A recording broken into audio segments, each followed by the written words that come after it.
Hello and welcome back to my review series for Fallout New Vegas' first expansion, Dead Money.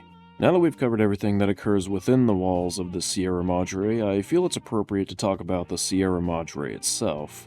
If you couldn't tell by my very own Discord server, which you should totally join by the way, being named after this very place, I fucking love the Sierra Madre. I think Obsidian did a masterful job in creating not only a genuinely terrifying place, even by post-nuclear Holocaust standards, but in telling a rich but tragic tale about the dangers of obsession and greed. The Sierra Madre was allegedly going to be this sanctuary for people from the looming atomic threat, but anyone with a pair of functioning eyes can see that a lot must have gone wrong during its construction. The villa is a miserably decrepit place that, were it not for the vending machines, nobody in their right mind would want to stay, even if it were completely rid of its ghost people. The whole land is locked in a perpetual red twilight that makes it nearly impossible to tell whether it's dusk or dawn. An acidic gas leaks into the streets from a ventilation system that is in a state of complete ruin. There is nothing even remotely hospitable about the villa aside from the vending machines, but that's like saying you can find air pockets at the bottom of the ocean. Throughout the Sierra Madre's villa, we can find a number of notes, diaries, and terminal entries, primarily from the workers, that paint a very clear picture of what was going on when the Sierra Madre was being constructed. When devising the plans for the Sierra Madre, Frederick Sinclair hired a man who went by the code name of Mr. Yesterday to begin construction. Mr. Yesterday was a complete and total scoundrel, who sought to spend as little as possible while making as much as possible. He cut every possible corner imaginable when constructing the Madre, and was easily able to convince Sinclair, who was already mostly apathetic to the villa, that the project was in good hands. It would also seem that Mr. Yesterday made it a point to bring on a very crooked workforce, bribing them all with drugs and the promise of good payout in order to keep them silent and doing whatever he told them to. These very dubious decisions would begin to catch up when workers started getting injured, most notably from gas leaks from the shoddy ventilation system. Mr. Yesterday would pay the men off to keep them quiet, get the medical records erased completely, and work would continue unobstructed. Easily the worst thing Mr. Yesterday is known for is his killing of a worker who tried to blackmail him into getting a cut of the scam.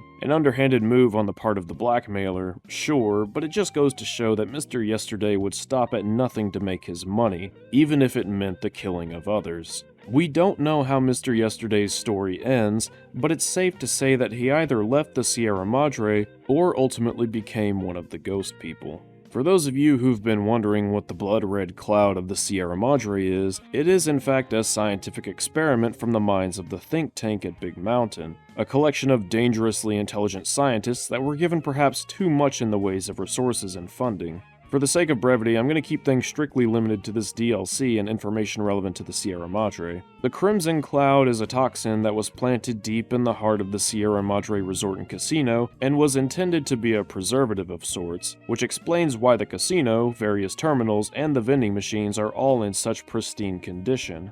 As it turns out, building the perfect apocalypse shelter is quite an expensive undertaking. Frederick Sinclair was an incredibly wealthy businessman, but was teetering on the edge of bankruptcy before construction of it was even close to finished.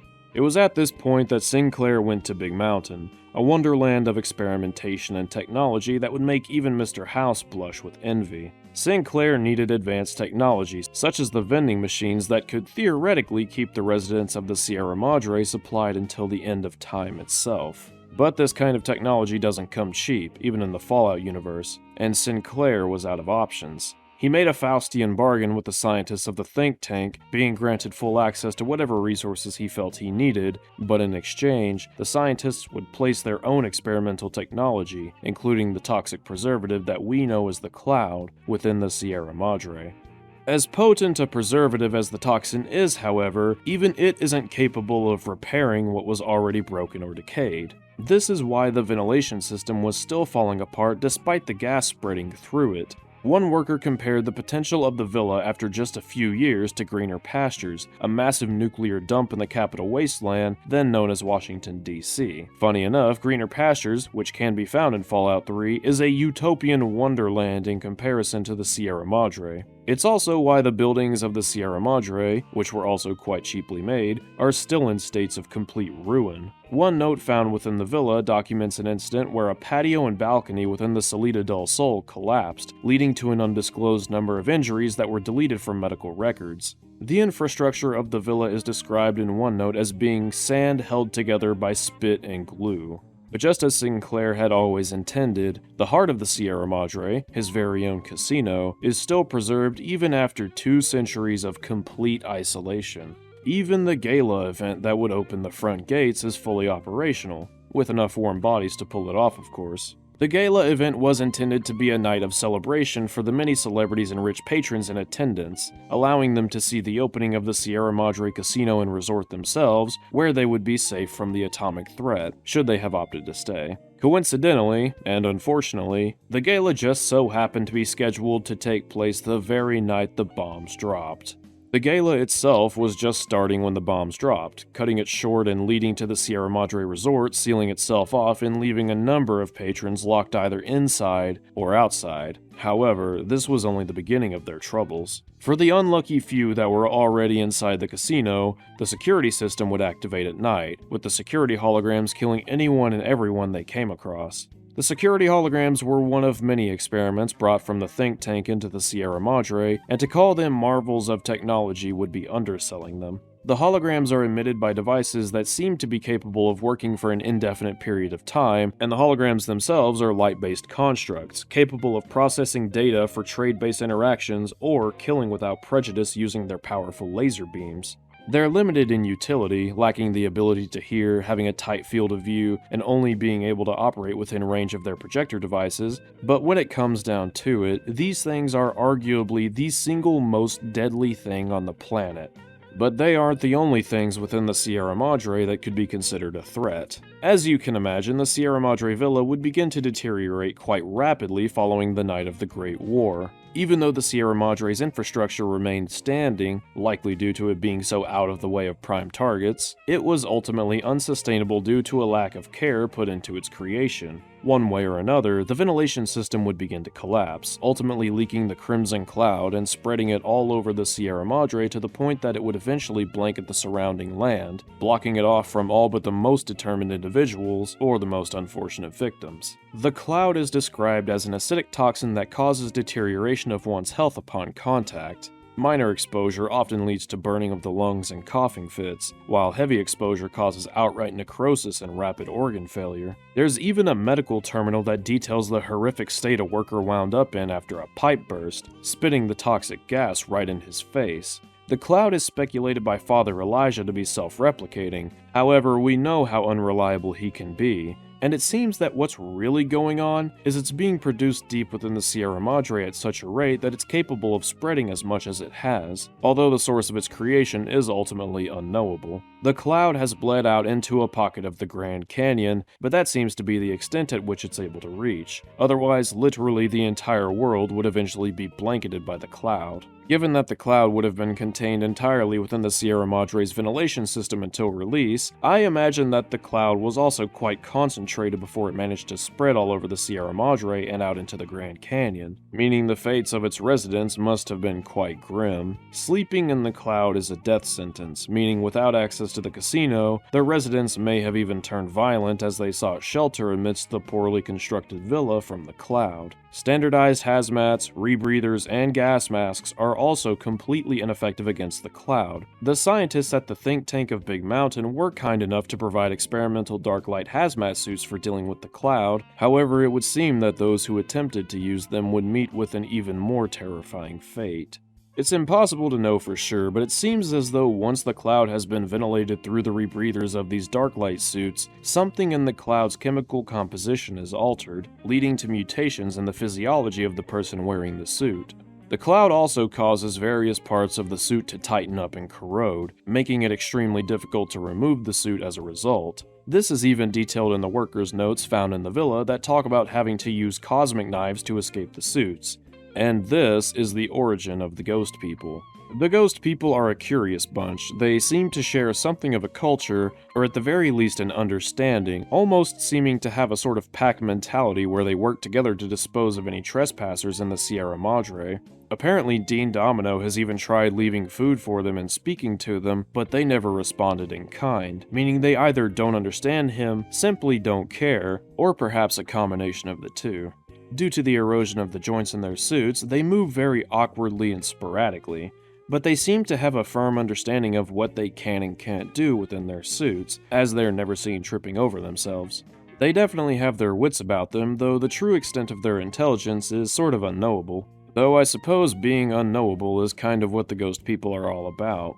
Dean Domino speculates that they live beneath the Sierra Madre in a system of tunnels, but whatever they're even doing down there is probably impossible to tell. Do they have pack leaders or even a culture of their own? We know thanks to the ending slides that when Christine stays behind to watch over the Sierra Madre, they actually respect her and stay out of her way. So what caused them to change their minds about her?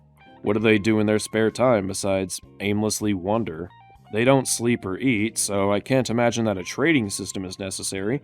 Come to think of it, they don't even age. Who even was the first ghost person? They know how to set up traps, so do they know how to operate complex machinery? Perhaps even guns? Do they even care to? It's impossible to say, and I think that's the best thing about the ghost people. We know just enough about them that they can properly scare the shit out of us, but that's about the extent of it. Dean Domino even tells us that they drag their still-living victims off into the fog, presumably to stuff them into one of their suits to be transformed into a new ghost person. It's downright terrifying to try and imagine yourself at the mercy of one of these things, let alone being turned into one of them. I mentioned how it seems like the suit itself causes the body to react differently to the cloud, but to what extent and how is impossible to say. All we know for sure is that being turned into one of the ghost people is a cruel and disturbing way to go. One of the more disturbing questions surrounding the ghost people is whether or not they can even be considered alive. The fact that they can only be taken out via dismemberment seems to imply that their physiology undergoes some kind of change when they lose a limb, possibly due to the sudden exposure of the cloud or even oxygen without the filtration of their masks. One thing I can say for certain though, they don't get back up. Whether they're docile or paralyzed at this point is impossible to say, but it still gives me the creeps. Another experiment of the think tank that found its way into the Sierra Madre that I mentioned earlier was a surplus of cosmic knives. A set of blades forged from Saturnite, a chemical composition known for its ability to maintain an unbelievably sharp edge, as well as being able to retain extreme heat for hours at a time. As you can probably imagine, these make for some rather deadly weapons. They were used by the Sierra Madre workers as per the orders of Frederick Sinclair. Spared no expense. He wanted nothing shy of the best when it came to anything and everything in the Sierra Madre. Or at least within the casino, even though the workers themselves were not a fan of these knives. There are notes from the kitchen workers detailing how the knives would go straight through the cutting boards with no effort from the wielder, and apparently there was an accident or two where a knife slid clean through an employee's fingers, chopping them straight off. The workers did, however, make use of the knives on certain occasions where the other workers became trapped in their dark light hazmat suits due to the way they would tighten up and seal upon contact with the cloud. But one can only imagine the injuries sustained in trying to get people out of those damn suits. Another experiment from the good old think tank is none other than the vending machines found throughout the Sierra Madre. These things are technological marvels. As it turns out, the Sierra Madre chips found littered throughout the villa actually contain a battery that produces incredible energy, and the vending machines are able to turn this energy into just about anything imaginable using a matter converter of sorts. The machine requires various codes in order to make them able to create certain items, but aside from that, there seems to be just about no limit to their application. I guess items of particularly large size would be impossible to make without breaking the machine, but aside from that, these things can make just about anything you'd ever want from them. Food, ammunition, medicine, clothing. They're like 3D printers but to the nth degree, and it's a wonder how these things weren't mass-produced prior to the Great War. With all of the horrors that leaked from Big Mountain into the world, it's amazing the wonders that barely managed to get out. Though I guess there's probably a reason that these things are referred to as experimental technology. Dean Domino claims they were commonplace before the Great War, but given that they cannot be found anywhere else, this is clearly just him trying to stroke his own ego. I mean, that's pretty much his MO. No doubt there's a lot of unknowns when it comes to the vending machines. After all, matter conversion isn't exactly an everyday thing, even in pre-war Fallout, despite what Dean may be trying to say to the contrary. The items these things create seem to be perfectly in line with the genuine articles, but I can't help but wonder the long-term effects of consuming food and drinks from this machine. Thankfully, once the player has left the Sierra Madre, they can still use the vending machine in Elijah's bunker. There's even a regular shipment of Sierra Madre chips to the bunker that the player can use on the machine, which is just wonderful. But this brings me back to a potential issue I have with this DLC, and that's the Sierra Madre's screening and automatic security systems. I said in my introductory video that I plan to discuss this, and I think now is the right time. There are multiple instances where the Sierra Madre's security system seems capable of things that should not at all be possible given what we know. The first of these things is the way the courier's items are sent back to the bunker at the start of the DLC, or more accurately, how they allegedly would have been sent back.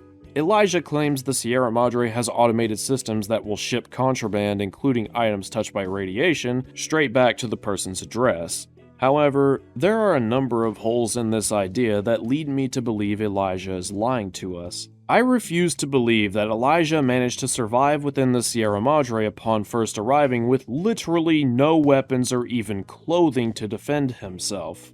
This guy's no spring chicken. I mean, he's got arthritis, and it's not like he has any idea of the Sierra Madre's threats prior to his arrival, let alone how to survive the cloud of all things. Also, we know upon meeting Elijah that he still has his robes, so clearly his claim that security systems will deny anything touched by radiation is complete nonsense. The Sierra Madre systems have no way of identifying anyone nowadays, let alone where they might live, so what would happen to the items? My guess is they'd be locked away in some kind of storage. I mean, that's basically what happens first anywhere else with confiscated items, but that would mean leaving a place for the player to go get all of their stuff. Christine's armor, an armor not found in the Sierra Madre I should add, was left in the clinic's emergency room. Christine wasn't kidnapped by Dog until after entering the Sierra Madre, meaning that she made it here with her gear, and there was no place for it to be left behind, except within the Sierra Madre. And how would this security system handle a human being who is touched by radiation, or a ghoul like Dean Domino? It's not like there are robots actively seeking us at all times that box us up or some shit, so what exactly is it that this supposed system is even doing? Also, how would this security system even work? Is it all handled by automated machines like drones and protectrons? I'd be inclined to believe that. After all, the Sierra Madre is a host of several technological marvels, if it weren't for the fact that we never see these defenses trying to pick up and dispose of irradiated items throughout the Sierra Madre, of which there are plenty. Here's the thing, one of the terminals in the police station actually mentions that Sinclair wanted a system like this installed. However, that log isn't given a date, and there's no mention of this system ever being completed, so I can only surmise that the project was never finished. Hell, maybe that's how Elijah thought up the whole thing to begin with. But it makes no sense how such a system would work in the present day of New Vegas. Father Elijah is lying. The first counter-argument to this claim would be regarding the shipment of chips to the bunker upon completion of Dead Money. I simply think that that's a reward from the developers that defies all narrative reasoning. I mean, really try and think about it. Why and how would the Sierra Madre be sending us these chips? Who would have set up the system to have them sent? And how would they even do that anyways? How would the chips even be sent here? The safe they appear in doesn't even have any matter-manipulating elements like the vending machines. It just doesn't make any sense. And let me be clear, I don't think this is a glaring problem. If anything, I love the reward of getting frequent use of the vending machine outside the Sierra Madre. I just wish that they'd have gone with something that made more sense, like a chip printer crafted by Elijah himself that can produce so many at a time once every few days. The real question is, why would Elijah lie about this security system in the first place? My assumption is that Elijah wanted to avoid the possibility of anyone having some kind of item or equipment that could disassemble the bomb collars, thus completely undoing his plans and putting the Sierra Madre at greater risk of being plundered by someone else. There's also the issue of someone coming in with incredible gear and kicking his ass once they finally encounter him in the vaults. God also suggests that the security systems took our supplies. However, we know that God doesn't know what Dog knows, which is that Dog stripped us of our supplies, meaning that it makes sense that God would be led to believe this despite Dog being told by Elijah to strip captives of supplies. As for how God came to think the Madre had systems like this in place, there are a number of potential answers, from notes to his own speculation. But the question of the Sierra Madre security system doesn't stop there. The other side of the coin is what happens within the casino upon arrival. Upon entering the casino, the courier and their companions are rendered unconscious, presumably by some type of gas agent, and everyone except the courier is moved to different parts of the hotel. The first question, of course, is how? Again, perhaps there are machines programmed only to come out for this particular circumstance. I can actually sort of buy that since there's so much about the casino that we don't even see, but it also leaves me to wonder why these machines don't try and stop us and our companions from wreaking havoc for the remainder of the story. Then there's the holograms. We can assume that they canonically have some sort of physical presence because trying to run through them is impossible. We also know that they can open simple wooden doors, showing physical interaction with the environment, though apparently not all of the holograms are programmed to be able to open doors, possibly due to the nature of them being a prototype technology that's strongly suggested to be incomplete in function, primarily due to them having been made by National Electric rather than the think tank, who originally created the technology but had no interest in weaponizing it. If you'd allow me to jump ahead to the Old World Blues DLC for a moment, we also know that thanks to it, the think tank had developed force field technology, meaning it's not out of the question to assume the holograms have a physical presence that would allow them to move our companions. It actually works as an explanation. But now it's time to discuss the man of the hour, the Lord of the Sierra Madre himself, Frederick Sinclair. In many ways, I feel sorry for Sinclair. As a businessman, he faced many great financial losses, but managed to remain wealthy despite them, eventually putting his wealth into a grand expression of love, the Sierra Madre. Upon meeting global starlet Vera Keyes, Frederick was hooked on a feeling and couldn't let go. With the looming threat of nuclear Armageddon, Sinclair would put all of his money and resources into a grand resort, the ultimate shelter that would allow for him and his love to survive the apocalypse and spend the rest of their days in safety and seclusion. As you can tell, things did not quite go as planned. During the construction of the Sierra Madre, things became far too costly for Sinclair, and it seemed as though the whole plan was doomed to fail. In exchange for access to highly advanced technology and presumably incredible funding, Sinclair bargained with the less than altruistic minds of the think tank, ultimately turning the sanctuary to be that was the Sierra Madre into a hellish death trap. At this point, all that mattered to Sinclair was the preservation of the resort that he and Vera would spend the rest of their days within. Combine this stress with growing concerns over Vera that we'll get to shortly, and his attention would have been all but entirely diverted from the villa, allowing Mr. Yesterday to continue his scam operation.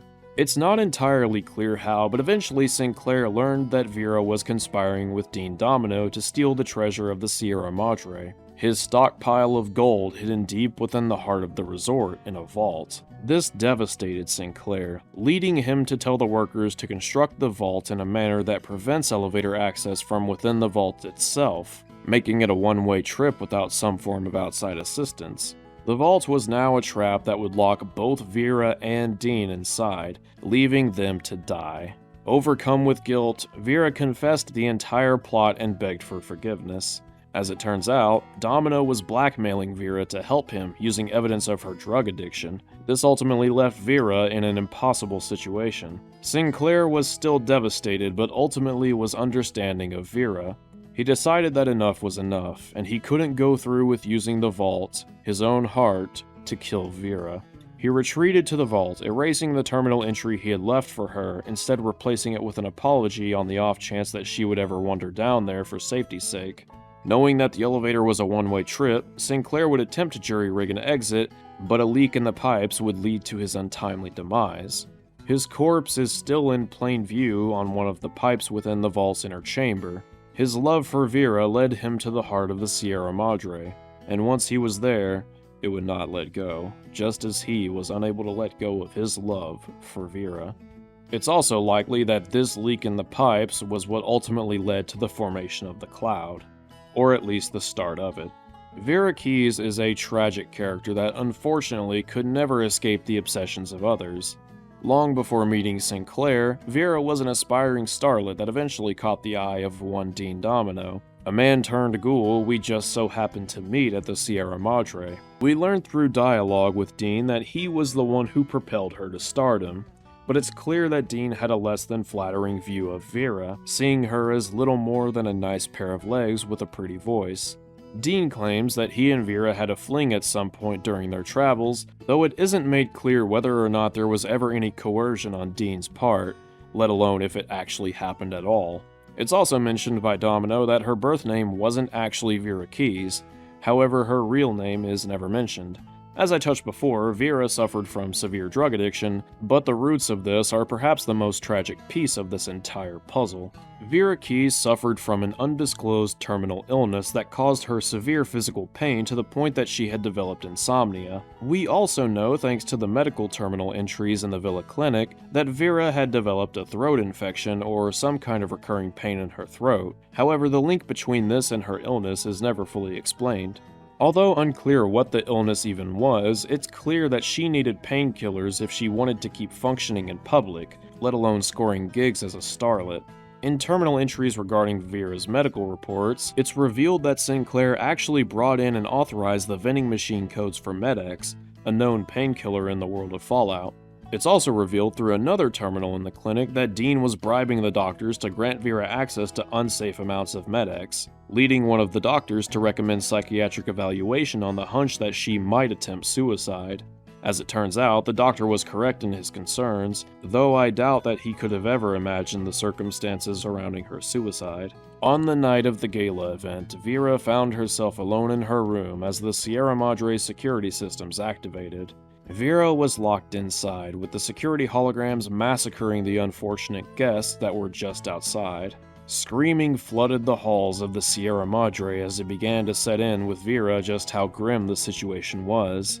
Vera would attempt to send out an emergency broadcast from the Sierra Madre, but due to a malfunction in the system, the grand opening broadcast was sent out instead, acting as bait for outsiders for the next 2 centuries. Vera, now trapped with nowhere to go, left one last message on the wall before injecting herself with the lethal amount of Med-X. Though her life was overcome with tragedy and abuse, there is some solace in knowing that she was granted a fate most peaceful compared to what happened to everyone else within the Sierra Madre. Vera Keyes was the only person from before the war within the Sierra Madre that learned to let go. Unfortunately for her, the Sierra Madre would refuse to let go of her.